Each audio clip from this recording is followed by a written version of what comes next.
Hello viewers, welcome back to my channel myself Sangeeta Hore. কেমন আছেন সবাই?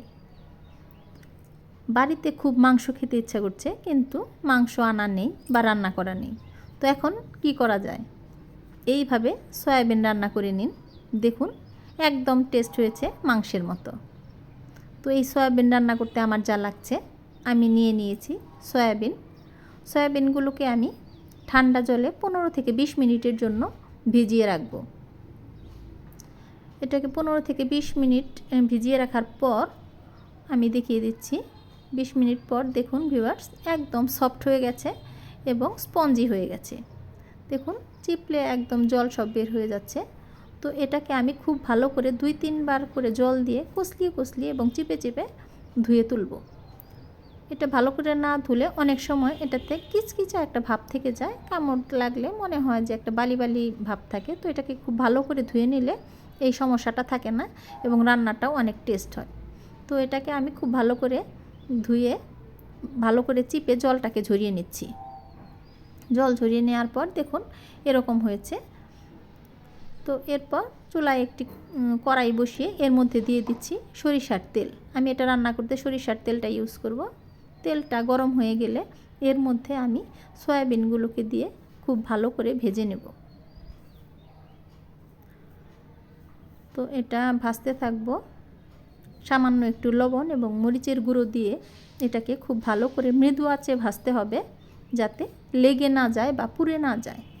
তো একটু ভাজাটা খুব সুন্দর করে ভাজতে হবে। এটার এই প্রসেসে রান্না করলে রান্নার টেস্টটা এতটাই ভালো হয় যে মাংস খাচ্ছি না সয়াবিন খাচ্ছি আসলে বোঝা যায় না। এটা আমি আমিষ করেই রান্না করছি। অনেক সময় নিরামিষ করে রান্না করা যায়, তো এটা আমিষ করে রান্না করছি। টেস্টটা একদম মাংসের মতোই হবে। বাচ্চারা অনেক সময় খেয়ে বুঝতে পারে না যেটা মাংসই খাচ্ছে না সয়াবিন খাচ্ছে। তো সয়াবিনের কিন্তু আরও অনেক রেসিপি করা যায়, এটা দিয়ে চপ, বড়া, পাকোড়া সবই বানানো যায়। তো আমি এটা দিয়ে আজকে জাস্ট মাংসের মতো করে রান্না করছি। তো এটা আমার ভাজা হয়ে গেছে। এটাকে অন্য একটি পাত্রে নামিয়ে এটা রান্না করতে আমার আরও যা লাগছে: আলু কিউব করে কাটা, পেঁয়াজ কিউব করে কাটা, কুচনো পেঁয়াজ এবং টমেটো চির করে রাখা ও রসুনগুলোকে আমি থেতো করে নেব। তো এই পর্যায়ে সয়াবিনগুলোকে নামিয়ে নিয়ে কড়াইয়ে আবার তেল দিয়ে দিলাম। তেলটা একটু বেশি পরিমাণেই লাগবে। তো তেলের মধ্যে আমি অ্যাড করছি 2 চামচ ঘি। নিজে হাতে তৈরি করা ঘি দিয়ে দিয়েছি আমি। আপনারা ইচ্ছা করলে এটা স্কিপ করতেও পারেন। তো ঘিটা দিলে ফ্লেভারটা আরও ভালো আসে। তো এর মধ্যে আমি দিয়ে দিলাম সামান্য পরিমাণ জিরা ফোড়নে দিয়ে এর মধ্যে দিয়ে দিচ্ছি 4 টুকরো এলাচ, 3 টুকরো দারচিনি এবং 3-4টা তেজপাতা দিয়ে একটু নাড়াচাড়া করে এর মধ্যে দিয়ে দিতে হবে রসুন, থেতো করা রাখা রসুনগুলো। তো আমি সামান্য রসুন দিয়ে একটু নাড়াচাড়া করে এর মধ্যে দিয়ে দিব কুচনো পেঁয়াজ।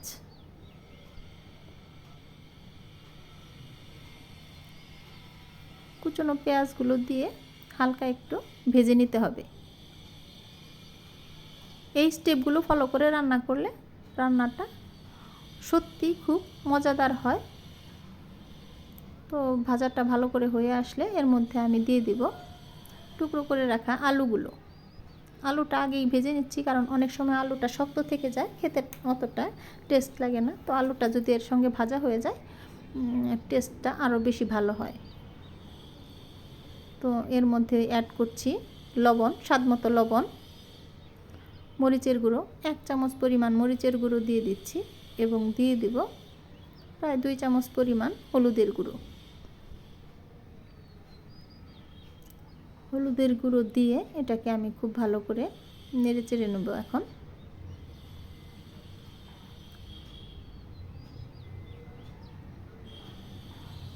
এটা আমারও খুব পছন্দের একটি খাবার। আমি যখনই রান্না করি এটার সঙ্গে পরোটা বা লুচি খেতে অনেক মজা লাগে। তো এটা দেওয়ার পর নাড়াচাড়া করার পর আমি দিয়ে দিচ্ছি টমেটোগুলো দিয়ে একটু ভালো করে কষিয়ে নিতে হবে। কষিয়ে নেওয়ার পর এখানে দিয়ে দিব আদা বাটা, রসুন বাটা এবং পেঁয়াজ বাটা, এটা একটু বেশি পরিমাণে দিতে হবে। 2 চামচ করে আমি ইউজ করেছি, প্রত্যেকটা মশলায় 2 চামচ করে দিয়ে দিয়েছি। এবং দিয়ে দিব 2 চামচ পরিমাণ জিরের গুঁড়ো। 2 চামচ পরিমাণ জিরের গুঁড়ো দিয়ে খুব ভালো করে কষিয়ে নিতে হবে।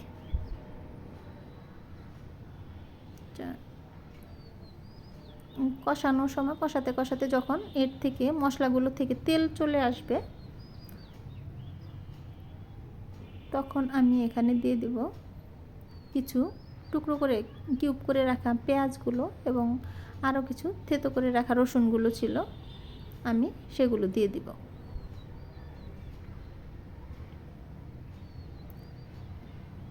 দিয়ে ভালো করে নাড়াচাড়া করে এর মধ্যে এখন আমি সয়াবিনগুলোকে দিয়ে দিব।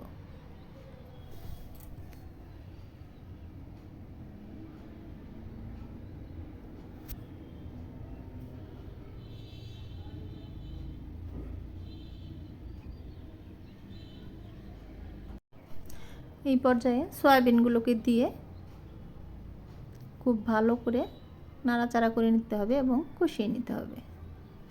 এর আগেও সয়াবিনগুলো ভাজাই আছে যেহেতু, তারপরে মশলার সঙ্গে অ্যাড করে মশলাগুলো যাতে এর সঙ্গে ভালো করে লেগে যায় এইভাবে কষিয়ে নিতে হবে।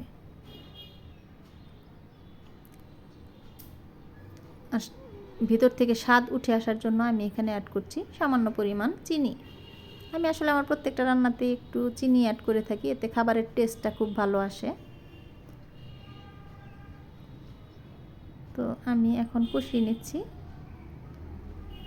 কষানো পর্যায়ে শেষ হয়ে গেলে তখন আমি এটাতে অ্যাড করব জল।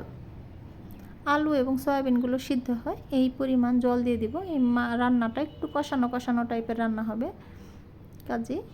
আর সয়াবিনগুলো যেহেতু সিদ্ধ করার না, আমি এটাকে ঢেকে ঢেকে সিদ্ধ করছি এবং পরিমাণ মতো জল দিয়ে দিয়েছি, যাতে খুব বেশি জল দেওয়া যাবে না, যাতে সয়াবিনগুলো একদম নরম হয়ে যায় এমন না, টেস্টটা একটু মাংস মাংস টাইপের আসবে। আমি আবার ঢাকনা খুলে একটু নাড়াচাড়া করে দিচ্ছি। তো এরপর জলটা শুকিয়ে আসলেই হয়ে যাবে আমার রান্না। তো ভিউয়ার্স, দেখুন রান্নাটা দেখতে কেমন লাগলো, সবাই একবার হলেও বাড়িতে ট্রাই করবেন।